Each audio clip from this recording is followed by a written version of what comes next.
So today we are in 7 markets. Our business, by definition, we want to participate only in Africa. At this point of time, we have operations in 7 countries. In these 7 countries, Nigeria is really the center of gravity for us. A very, very large part of our business and opportunity starts from Nigeria and then Ghana. And the other 5 countries that you see are small francophone countries that dot around Nigeria and Ghana and serve as consumption markets for us that can be serviced by our manufacturing brands, products out of Nigeria and Ghana. In terms of categories, well, we are in totally 8 categories, broadly into 4 groups. One would be the culinary set of products, which includes tomato paste, MSG seasonings, and milk powder. Then snacking and impulse, which would include biscuits and confectionery, beverages, which is juices and dairy beverages, and instant noodles. In the last few years of participation in this business, we have achieved top 2 positions in 4 out of these 8 categories. And last year, we achieved a total top line of $350 million, while growing at about 79% CAGR in the last 2 years. That includes acquisitions that we did over the last 12 to 15 months. But on an organic basis, segregating out that acquisition-led growth, we grew by about 36% in the last 2 years. Now, our aspiration in this business is we see tremendous opportunity in Africa. We think it's an early stage game that is expected to blossom over the years.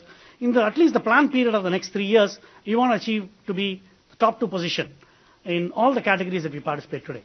And we want to do so by being the most favorite snack, culinary and ingredients provider to the African consumers by providing them brands and products that matter to them. In the 4 groups of categories that we participate in, the total market size in the markets that we participate in the 8 categories that we have identified amounts to about $4.4 billion.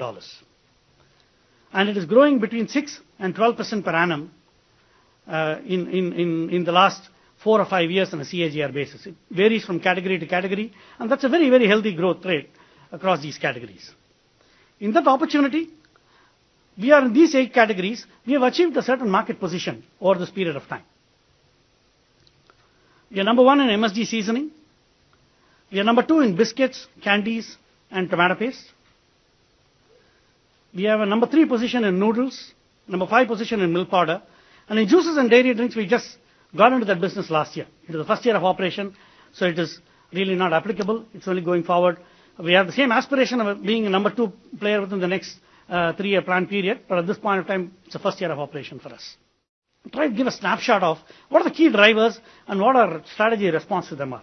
First, in target segments, really bulk of the size is the bottom of the pyramid in these markets. But however, there is accelerating middle class and aspiration that is driving up mid segments.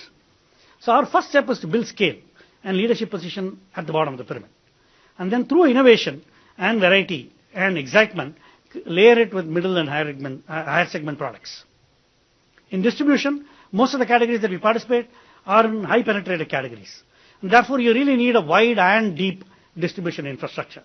You cannot choose a go-to-market strategy of a specific channel base which will drive most of your volumes. These are highly penetrated categories used across socioeconomic platforms, and therefore we are driving reach on weighted basis across all channels. But we are in the process of developing a very, very robust direct redistribution infrastructure that will give us control over that.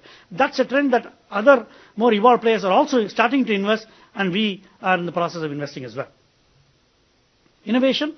Most of the categories suffer from low innovations, and innovation we have seen in subcategories where it has been deployed to drive consumption and demand. And we, therefore, our strategy response is to build a configuration of capabilities and assets that will enable us to draw consumer insights and innovation and succeed in this business. And last, in brand building, relatively low to medium degree of brand building investments made, but there is a fair bit of fragmentation and scattering of brands that are there in each of these categories with a lot of underinvestment in them. We are seeking to harmonize into a set of power brands and really invest today because the cost of brand building today is significantly lower than in most of the markets because of sheer lack of clutter. And therefore, it is much cheaper and much easier to build brands at this stage of evolution. Starting from sales and distribution. To give you a lay of the land, the retail is extremely fragmented. In some estimates, the total number of retail outlets in Nigeria would exceed 450,000 to 500,000 outlets. Anywhere between 400 to 500,000. A lot of them are mobile, temporary kind of retail outlets. Huge amount of fragmentation. Modern trade is growing very fast, but it is in very, very small base, even today, and very few urban centers. Wholesale channel, therefore, continues to be the predominant channel. 90% of sales and reach happens through a wholesale channel for most products and companies, including companies, multinationals who have been there for 50 years, who set up a fairly distinctive or fair amount of investment in sales and direct distribution. A very, very high percentage, maybe 80-85%, still is serviced through wholesale. But today, as the markets are evolving and going top end and higher end, and aspirations are going up, there is aggressive investments in redistribution infrastructure to control and to facilitate innovation. Wholesale never supports innovative products. It's very hard to drive innovation, very hard to drive differentiation through wholesale kind of channel, to drive visibility, to drive availability, and therefore the investment in infrastructure and capability is being aggressively made by a few select evolved players in these markets. Where are we today in terms of actual reach, in weighted reach in these markets? We reach in towns and cities between Ghana and Nigeria, 210 towns and cities, and about 2,000 wholesalers across our categories, and about 13,700 semi-wholesalers in reaching excess of 300,000 retail outlets across these markets. But over the last 2-3 years, we have been investing in building a redistribution infrastructure, both in terms of vans and also in terms of sales force that go to the retail outlets across cluster markets in which foot-based retail redistribution happens. And we have an estimate of about 55,000 outlets that we service directly, and that is growing at roughly about 30% on an annualized basis. To ensure that we have a competitive advantage in West Africa, we are building our marketing capabilities. Let's have a look at the West African marketing scenario today, and then put our marketing strategy in the context of that. First, there is low clutter in terms of products, brands, and media. This means that there is an opportunity for us currently to create brands, to advertise to the consumers, and create strong brands for the future. Local players do not invest too much on either consumer insight and innovation, and that is another gap which we see very clearly. Our marketing, consumer research, innovation is dedicated to the West African consumer, and therefore we are in a strong position because we live, eat, sleep the West African consumer. And finally, where there are a lot of multinationals who are present in this market, nobody has such exclusive focus on the African consumer as we do. Our marketing framework is based on 3 pillars. The first pillar is deep consumer understanding of the West African consumers to get winning insights. This means understanding the realities, the motivations, and the tensions in the consumer's life, and to see how our brands can address those tensions for the consumer. Going with that, we create products which are loved by the consumers, not only in terms of concepts, but also in terms of sensorial superiority, world-class packaging, and so on. And when Kamesh goes through his presentation, he will also dwell deeply on how he creates winning products for the consumers. The third aspect, the third pillar of our marketing strategy is really on building winning brand building programs based on the consumer insights which we have and the products which are loved by the consumers, through creating power brands and through creating differentiated concepts. All this leads to an constant exercise of innovation and renovation, which is closely connected to our business strategy. Our brand building programs which we have done so far have been successful, and it gives us confidence that the brands which we are building for the future also will be equally successful. Let's talk about Tasty Tom tomato paste. Let's talk about tomato paste. We have 2 brands, Tasty Tom and Derica. We started off in 2009-10 with a 12% market share, and at the end of 12-13, we are at a 25% market share. Not only has the market share increased, the relative price index, you will see it in the table below, has gone up from 90% to 104% for Tasty Tom. And what does this mean? That we benchmark with respect to the market leader, which is 100. So we were at a discount versus the market leader. We were at 90%, and today we are at 104%. Derica, which is a premium brand, was at 105% in 11-12, and it increased to 110% in 12-13. Let's come to another brand, which is Vedan. Vedan is MSG. We fight against Ajinomoto in the market.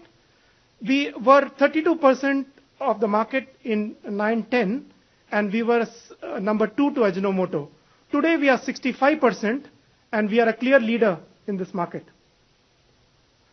So basically, we have done this through sustained brand building along with distribution initiatives. And what it really means is that our margins continue to improve on these products because our relative price index keeps going up. Now, all this will not be possible if we do not have world-class processes. So we have world-class processes in everything, whether it is to create a brand identity or whatever. But a couple of examples here is on innovation. We have the stage gate process for innovation, which is a standard world-class process, but we have adapted it to West Africa. And we are consumer validating everything, the concept, the product, and so on and so forth at each stage, to see that our risks are down and we have improved chances of success of every new product which we launch. The second one is all about media planning. So one of the images which you see in the slide is standard media planning process, which you see in any part of the world. But what we do beyond this is to validate it through a proprietary research, because we want to be absolutely sure that the programs that we are on are the best programs to reach to the consumers. And this ensures a bang for the buck. About 2 years back, less than 20% of the products we were selling, the brands we were selling, were actually locally made.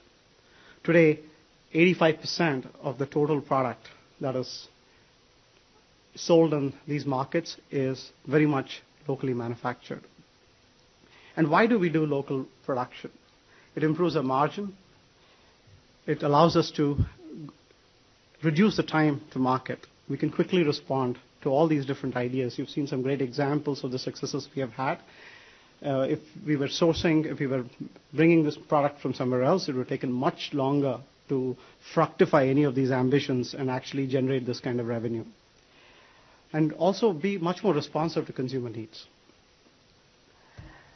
Sorry. So this significant manufacturing presence that has been built in Nigeria and Ghana basically consists of 10 manufacturing facilities. And these are manufacturing 170 stock keeping units. 2 of these were greenfield, 8 are acquired. The first thing we did was we improved the GMP standards. Good manufacturing practices were built in, improved quality, reliability, and efficiency. We've also, in this example, for example, you see in the top left corner, that was the tomato paste can manufacturing facility. We upgraded that, improved the efficiency of the equipment, put modern controls on it, reduced waste. We also see a picture on the left-hand side. That was the original can forming line. Again, we've been able to increase capacity on that and modernize it, and also reduce and remove some environmentally unfriendly chemicals that were used, creating a much more safer environment for our workers on the ground. Which, by the way, brings me up to the other topic, which is industrial safety. Unlike some other geographies, the safety in record in some of these acquired facilities wasn't good. So that was a very important, task for us as the manufacturing team, that we had to dramatically step up industrial safety. And we did that by significantly reducing lost time incidents, which are simply when there's any incident at workplace which prevents somebody from coming back on the next shift to work, that's called a lost time incident. So we've been able to reduce those by half. So what else have we done? We've tried to bring a lot of value, and which we have delivered consistently in this time frame. One is, for example, reducing waste. We've reduced packaging material waste by a minimum of 30% in our biscuit plants. We've reduced raw material waste by a minimum of 20%. We've been able to replicate these practices in other acquired assets as well, such as in sweets, in noodles. Typically, when you're looking at any sort of an asset and looking for overall productivity an asset. From TPM perspective, there's a metric that's called overall equipment effectiveness. It's used in all industries, automobiles, pharma, manufacturing across the board. It's a very well-known metric. OE we measure, we've driven consistent measurements. We've been able to improve that between 10 and 22% across all our plants. One unique challenge we face in West Africa is power. We don't have reliable grid power that is available, and so we need to have captive power generation in place. One of the things we did is we installed gas-based power generators, and this has been able to reduce our energy cost by $5 million annually. The other benefit is this kind of power generation is much more ecologically friendly than diesel-based power generation. So we've also been able to reduce our carbon footprint when we did this. We are creating a rigorous focus within our plants, owned and acquired, and across the board, trying to build a strong capability, create a mindset around quality. 8 labs, quality assurance labs, are functioning in our plants today. 5 of them have been set up in the last 15 months. We also have 2 central labs in Singapore and Bangalore that further support quality testing and drive food safety. But typically, one of the advantages you have being in more developed markets is you also have an ecosystem of very high quality international labs, which we don't have locally available in West Africa. So we have partnered with some global giants in analytical testing, and being able to leverage their capability, selectively. So we have a lot of presence on the ground, but selectively where we have very expensive or very specialized testing, we've been able to partner with those labs. Packaged foods, biggest draw for us is to be able to excite and make the consumer light up when they work with our products, particularly the impulse category that Ram talked about. On the other categories, we also work to ensure we have very consistent, good quality product. All of this requires a very strong technical, backbone and technical knowledge. To be able to do that, we've set up an R&D center in Bangalore. This R&D center supports both innovation and quality. We have category experts with 15 to 25 years of experience that are staffing this, that come from very good multinationals with extensive experience, come from very good schools. And like any other situation, since we can't go and create all the facilities internally, we also have partnered with some specialized agencies, particularly in the area of packaging development, in the case of food safety, in the case of specialty fats and so on, where we selectively bring in specialists to help us out as well. We've also been very fortunate with our recent joint venture with our Japanese partners, Sanyo. We've been able to leverage, and we are beginning to really take advantage of their noodles technology expertise. And that's also helping our business and help drive innovation.